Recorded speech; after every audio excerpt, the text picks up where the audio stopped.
So who's going to judge it? It has to be an expert. And we have them. We have the experts.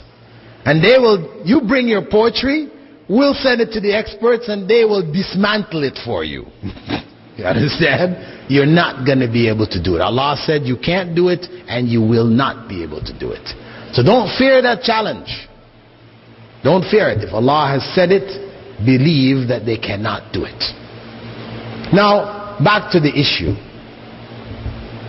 Why didn't the early Arabs do it? If you consider that when Prophet Muhammad ﷺ started his da'wah, right? Remember, who are the Quraysh? The Quraysh are living in Mecca. They have, the Kaaba is in their territory. The Kaaba has around it more than 360 idols. Idols from all over Arabia. Because of that, all of the tribes are making pilgrimage to Mecca all the time. They're bringing in goods and there's trading going on, and the Quraysh are right in the center, right? They are the middlemen. They're making it. They're rich. They're living good. Now here comes Muhammad ﷺ, and he's saying all of these idols are false. Just one God who's not an idol, finish. Hey, this is serious. This is threatening our old economic existence. We need to stop this very quickly. So they came to him. You know, first they asked Abu Talib, listen, please talk to him. Quieten him. Of course Abu Talib said, hey, you know, I can't stop him. So they came, they got some people together, they came to him and said, hey, would you like to be the king of Mecca? This is power. They're checking him out, you know. He says, power? We can make you the king of Mecca if you just give this thing up. No. Is it money? Wealth? We can gather together portions of our wealth and make you the richest man in Mecca. No. What else? Women. Okay, we will get the most beautiful of our women, most beautiful women, and we'll give them to you as your wives. No. What to do? They cannot tempt him. He is calling. It is a disease. It is spreading. So you're trying to torture these people, you know, trying to get them back to stop this thing from spreading and affecting their whole well-being of the whole society. So they decide, listen, we better boycott them. We need to starve them into submission. So when they tried to put the boycott on Prophet ﷺ, of course his whole tribe, Banu Hashim, you know, they're into this thing, you know. You got to stick with the tribe. So they went down with them. They went into the state where they were being boycotted for some 2 years. I mean, they reached the point, as the Sahaba described it, where they were eating leaves and grass. And they said, at night, we used to just reach around. If we felt anything moving, we'd just get in and eat it. In the daytime, of course, you couldn't eat this stuff. You're eating a bug. You know. At night, you don't know what, you can't see it, you can eat it, right? Because they had to eat some protein. This is the state that they had reached. And when it seemed like they had almost starved them into submission, then Prophet Muhammad ﷺ informed Abu Talib that the contract which they had made to boycott the Prophet ﷺ, which had been written and put inside of the Kaaba, which had at the beginning Bismillah and then their contract, that termites had eaten up the whole thing except for the Bismillah. It's inside of the Kaaba with the door closed. Nobody has gone inside. So Abu Talib informs them, and they said, no way, he's talking nonsense. So Abu Talib says, okay, if he is lying, then we will drop our support for him and you can do what you wish. We'll no longer protect him. But if he's telling the truth, he's betting him, right? This is a bet. If he's telling the truth, then you have to stop the boycott. I said, sure. we agree to that. Because they had the key. They knew nobody went inside. How could he possibly know it? And of course, they opened it up, went inside, and sure enough, Bismillah is all that was left. So they were forced to stop the boycott. What to do? The disease is spreading. So they said, okay, next thing, only thing left to do is to kill him. We have to kill him in Mecca here. It's to stop this thing. We need to just kill him. But they couldn't take one, no one from any of the clans could go and do it, because if somebody from one clan killed somebody from another clan, then you had a clan feud which would last for hundreds of years. You know, the feuds. So they said, no, we have to get somebody from all of the clans. We get young men from each of the clans, and they all go and kill him together. So if they all kill him together, Banu Hashim cannot take the rest of us on, all of us. No, they'll have to just go with the flow. And we have ended the job, the problem. So, you all know they tried to do it. Prophet ﷺ was instructed by Allah to go to Medina, and he left. Ali was left in his place. He got away.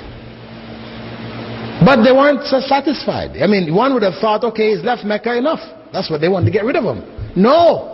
They saw him as a disease, a real threat. So they sent scouts out there trying to catch him, even on the way. After he got to Medina, they sent troops fighting, trying to kill him, you know, war. They lost lives. People were taken into as prisoners. They had to pay ransoms. How many things happened? Eventually they had to make a truce. And they broke the truce, and the Prophet ﷺ came with some 20,000 followers, and they just had to submit. Now, think about that.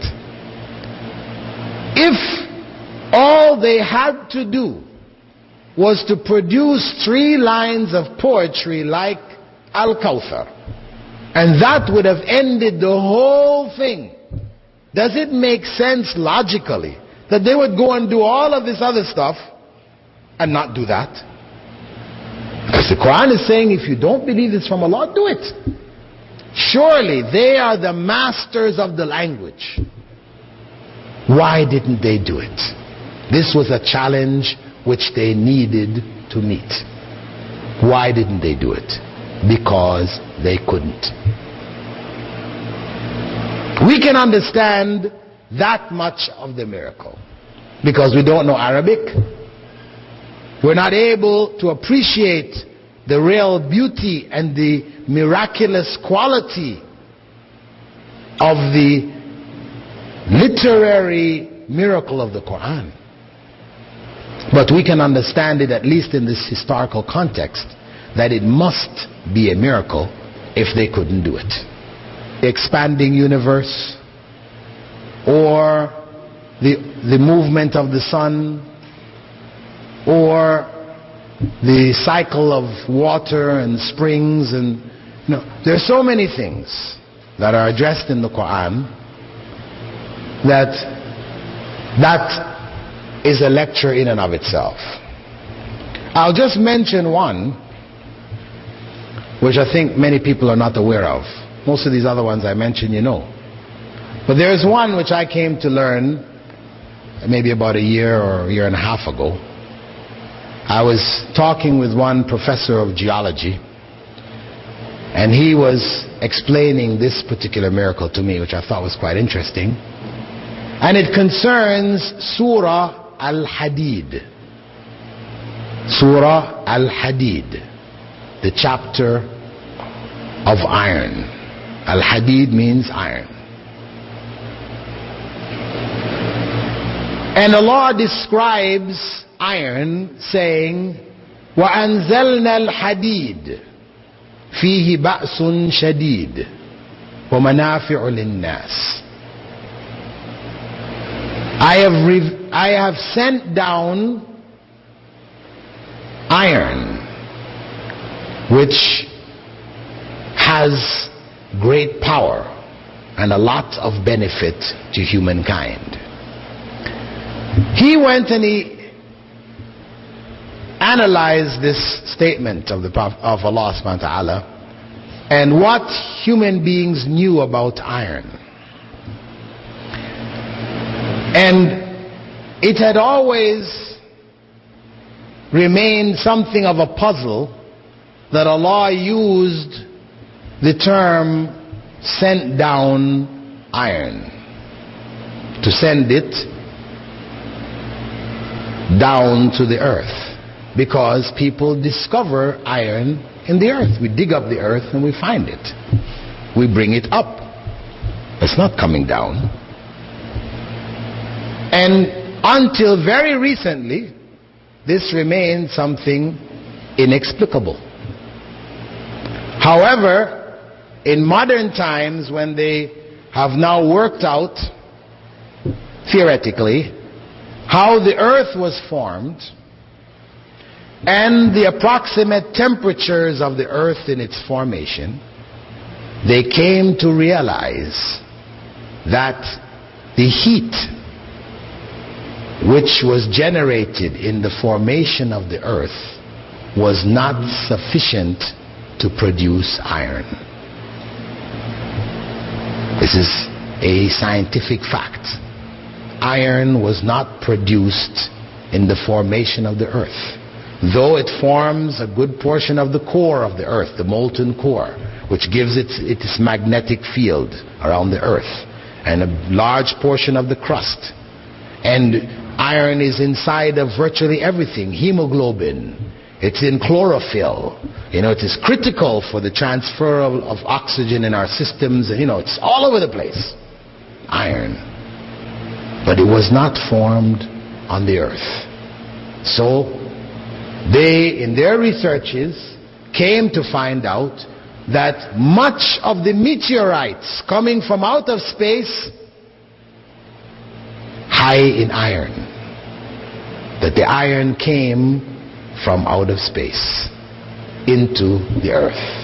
And in the early stages, when the earth was being formed, where the crust was not solid, then it used to go right down to the core. That's why it concentrated in the highest percentages in the core, then in the crust, etc., and then it ended up playing this massive role. So I said, Allahu Akbar, Allahu Akbar. Anyway, the point is that the Quran is a unique book. It is Allah's final communication to humankind. It remains the miracle which anyone who wants to get evidence that Muhammad ﷺ was a prophet of Allah, it is there with the Quran. That miracle will remain until the last day.